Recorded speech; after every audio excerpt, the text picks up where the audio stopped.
നമസ്കാരം. മലയാളി വാർത്തയിലേക്ക് സ്വാഗതം. തലസ്ഥാനത്തെ അനധികൃത സ്പാകളെ കണ്ടെത്താനുള്ള പരിശോധന കടുപ്പിച്ചിരിക്കുകയാണ് തിരുവനന്തപുരം കോർപ്പറേഷൻ. ഇന്നലെ നഗരത്തിന്റെ വിവിധയിടങ്ങളിൽ പരിശോധന നടന്നു. ലൈസൻസ് ഇല്ലാത്ത സ്ഥാപനങ്ങൾക്ക് കാരണം കാണിക്കൽ നോട്ടീസ് നൽകി.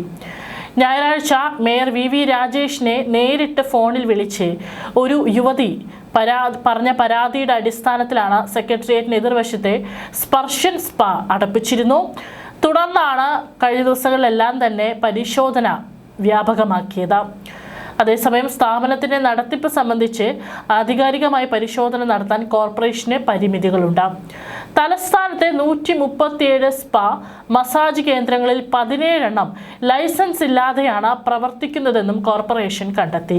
113 എണ്ണത്തിനാണ് ലൈസൻസ് ഉള്ളത്. 7 എണ്ണത്തിന് ചെറുകിട വ്യവസായ ലൈസൻസ് ആണ്. ലൈസൻസ് പുതുക്കാത്ത സ്ഥാപനങ്ങൾക്ക് ഇന്നു മുതൽ നോട്ടീസ് നൽകും.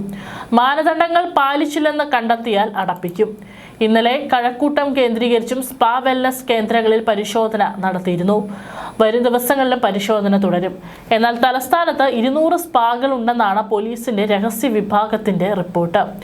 നഗരത്തിന് പുറമെ കോവളം, വർക്കല, വിഴിഞ്ഞം എന്നിവിടങ്ങൾ കേന്ദ്രീകരിച്ചാണ് ഇവയിലേറെയും പ്രവർത്തിക്കുന്നത്. കാരണം ഇവിടെയൊക്കെ തന്നെ വിനോദസഞ്ചാര കേന്ദ്രങ്ങളാണ്. നിരവധി ആളുകൾ, പുറത്തുനിന്നുള്ള ടൂറിസ്റ്റുകളാണെങ്കിലും നിരവധി ഇവിടേക്ക് ഒഴുകിയെത്തുന്നുണ്ട്. അവിടങ്ങളിലാണ് കൂടുതലും പ്രവർത്തിക്കുന്നത്. ചില സ്പായുടെ മറവിൽ ലഹരി മരുന്ന് കച്ചവടം ഉൾപ്പെടെ നടക്കുന്നതായി പോലീസിനും വിവരം ലഭിച്ചിട്ടുണ്ട്. ഡോക്ടർമാരുടെ ബോർഡ് ഉൾപ്പെടെ പ്രദർശിപ്പിച്ചാണ് സ്പാകളും മസാജ് സെന്ററുകളും നമ്മുടെ തലസ്ഥാന നഗരിയിൽ പ്രവർത്തിക്കുന്നത്. സ്പാ മസാജ് കേന്ദ്രങ്ങൾക്ക് ലൈസൻസ് നൽകുന്നതിലെ അപാകത തട്ടിപ്പുകാർക്കും വഴിയൊരുക്കുന്നു. ലൈസൻസിന് വേണ്ടി അപേക്ഷകൻ ഹാജരാക്കുന്ന സർക്കാർ അംഗീകൃത കോഴ്സ് സർട്ടിഫിക്കറ്റ് കൃത്യമാണെന്ന് പരിശോധിക്കാനും കോർപ്പറേഷൻ ഉദ്യോഗസ്ഥർക്ക് കഴിയില്ല. ലൈസൻസ് നൽകുന്നതിന് നിയന്ത്രണം കൊണ്ടുവരാനുള്ള ആലോചനയുമുണ്ട്. സ്പാ മസാജ് കേന്ദ്രങ്ങളിലെ ജീവനക്കാർക്ക് കോഴ്സ് സർട്ടിഫിക്കറ്റ്, ID കാർഡ്, ഹാജർ നിർബന്ധമാക്കൽ, ഇടവിട്ടുള്ള പരിശോധനകൾ എന്നിവ നിർബന്ധമാക്കാനാണ് ആലോചന. ലൈസൻസിന് വേണ്ടി ഹാജരാക്കുന്ന രേഖകൾ കൃത്യമാണെന്ന് പരിശോധിച്ച് ഉറപ്പുവരുത്താൻ ഉദ്യോഗസ്ഥർക്ക് നിർദ്ദേശം നൽകുമെന്നും മേയർ വി രാജേഷ് പറഞ്ഞു. ഇതിൽ മേയർ വി രാജേഷിനെ നേരിട്ട് വിളിച്ച പരാതിക്കാരി പറഞ്ഞത് ഇങ്ങനെയായിരുന്നു. കസ്റ്റമറെ കാണിക്കാൻ ഫോട്ടോ ആവശ്യപ്പെട്ടു. ഫോട്ടോ വേണമെന്ന് തിരുവനന്തപുരത്തെ സ്പർശൻ സ്പാ നടത്തിപ്പുകാർ ആവശ്യപ്പെട്ടുവെന്നും നൽകാൻ വിസമ്മതിച്ചപ്പോൾ മർദ്ദിക്കാൻ ശ്രമിച്ചെന്നാണ് ഈ പെൺകുട്ടി മേയർ വി രാജേഷിനോട് പരാതിപ്പെട്ടത്. ജോലി തേടിയാണ് സ്പായിൽ എത്തിയത്. അഭിമുഖത്തിന് പോയപ്പോൾ കസ്റ്റമറെ കാണിക്കാൻ ഫോട്ടോ വേണമെന്ന് നിർബന്ധിച്ചു. തരില്ലെന്ന് പറഞ്ഞപ്പോൾ മർദ്ദിക്കാൻ ഒരുങ്ങി.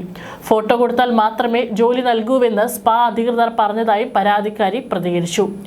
യുവതിയുടെ പരാതിയുടെ അടിസ്ഥാനത്തിൽ കഴിഞ്ഞ ദിവസം അധികൃതർ നടത്തിയ പരിശോധനയിൽ സ്പായുടെ പ്രീമിയം വിഭാഗം ലൈസൻസ് ഇല്ലാതെയാണ് പ്രവർത്തിക്കുന്നതെന്നും കണ്ടെത്തി അടച്ചിരുന്നു.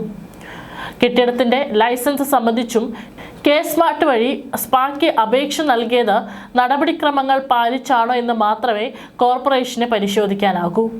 നടത്തിപ്പുകാരുടെ യോഗ്യതകളും സർട്ടിഫിക്കറ്റുകളുടെ ആധികാരികതയും സംബന്ധിച്ച് പരിശോധിക്കാൻ ആയുർവേദ മെഡിക്കൽ വിദ്യാഭ്യാസ വകുപ്പിനെ സാധിക്കും. സോഷ്യൽ മീഡിയയിലും റോഡരികിലെ പോസ്റ്റുകളിലും ക്രോസ് മസാജിങ്ങിന്റെ ഫോട്ടോ ഉൾപ്പെടെ പ്രചരിപ്പിച്ചാണ് ഇത്തരം സ്പാകൾ ബിസിനസ് വർദ്ധിപ്പിക്കുന്നത്. കഴിഞ്ഞ ദിവസം ജോലിക്കെത്തിയ യുവതിയോട് അപമര്യാദയായി പെരുമാറിയതിനെ തുടർന്ന് കോർപ്പറേഷൻ അടപ്പിച്ച സ്പർശൻ സ്പായുടെയും പ്രധാന പരസ്യം ക്രോസ് മസാജിംഗ് ആണ്. ഇത്തരം കേന്ദ്രങ്ങളിൽ ഇടപാടുകാർ എത്തുമ്പോൾ മസാജ് ചെയ്യുന്ന സ്ത്രീകളുടെ ഫോട്ടോ കാണിക്കും, അല്ലെങ്കിൽ നേരിട്ട് ഇവരെ കാണിക്കും. സ്ത്രീകളെ ഇടപാടുകാർക്ക് തിരഞ്ഞെടുക്കാം. 2000 രൂപ വരെ സാധാരണ മസാജിങ്ങിന് ഈടാക്കുന്നുണ്ട്. ഈ കേന്ദ്രങ്ങളിൽ 2 വാതിലുകൾ ഉണ്ടാകും.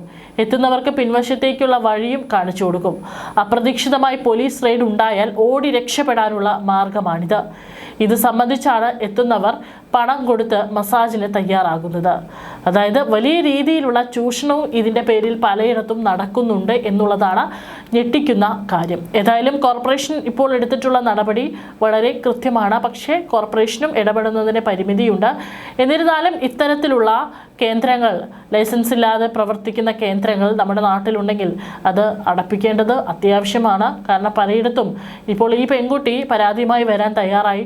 പക്ഷേ എവിടങ്ങളിൽ എത്രത്തോളം പെൺകുട്ടികൾ ഇത്തരത്തിൽ ചൂഷണത്തിന് ഇരയാകുന്നുണ്ട് നടക്കുന്നുണ്ട് എന്നുള്ളത് നമുക്കറിയില്ല.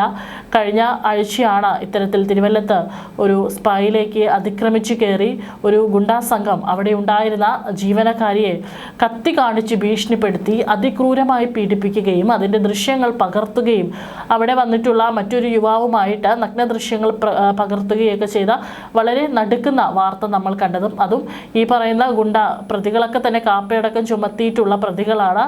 ഇവർക്ക് യാതൊരു ഭയവുമില്ലാതെ ജയിലിൽ നിന്നിറങ്ങി 2 ദിവസം കഴിയുമ്പോഴാണ് അടുത്തൊരു ഇത്തരത്തിലുള്ള കുറ്റകൃത്യം ചെയ്യുന്നത്. അതിനർത്ഥം ഇവിടുത്തെ നിയമത്തെയും നിയമ സംവിധാനത്തെയും വെല്ലുവിളിക്കുക കൂടിയാണ് അവർ ചെയ്യുന്നത് എന്നുള്ളത് ഓർക്കണം. തീർച്ചയായിട്ടും നമ്മുടെ നാട്ടിലാണ് ഇതൊക്കെ നടക്കുന്നത്. നല്ല രീതിയിൽ പ്രവർത്തിക്കുന്ന പല കേന്ദ്രങ്ങൾക്കും ഇതൊരു ചീത്തപ്പേരാണ്. ഇത്തരത്തിൽ അനധികൃതമായി പ്രവർത്തിക്കുന്ന ഏതെങ്കിലും സ്പാ കേന്ദ്രങ്ങൾ ഉണ്ടെന്നുണ്ടെങ്കിൽ തീർച്ചയായിട്ടും അധികൃതരുടെ ഭാഗത്ത് നിന്ന് കൃത്യമായിട്ട് വിട്ടുവീഴ്ചയില്ലാത്ത നടപടികൾ ഉണ്ടാകണം എന്ന് തന്നെയാണ് പറയാനുള്ളത്. ഓരോ പ്രാവശ്യവും ഓരോ തരത്തിൽ ജനങ്ങൾക്ക് ഉപകാരപ്രദമായിട്ടുള്ള അല്ലെങ്കിൽ ജനങ്ങളുടെ പ്രശ്നങ്ങൾ നേരിട്ട് തിരിച്ചറിഞ്ഞ് ഒരു പ്രശ്ന പരിഹാരത്തിനാണ് പുതിയ കോർപ്പറേഷൻ ഭരണം ഇപ്പോൾ മുൻകൈ എടുക്കുന്നത്. ഇതിനോടകം പല നീക്കങ്ങളും ഇപ്പോൾ കോർപ്പറേഷൻ്റെ ഭാഗത്ത് നിന്ന് സംഭവിച്ചു കഴിഞ്ഞിട്ടുണ്ട്.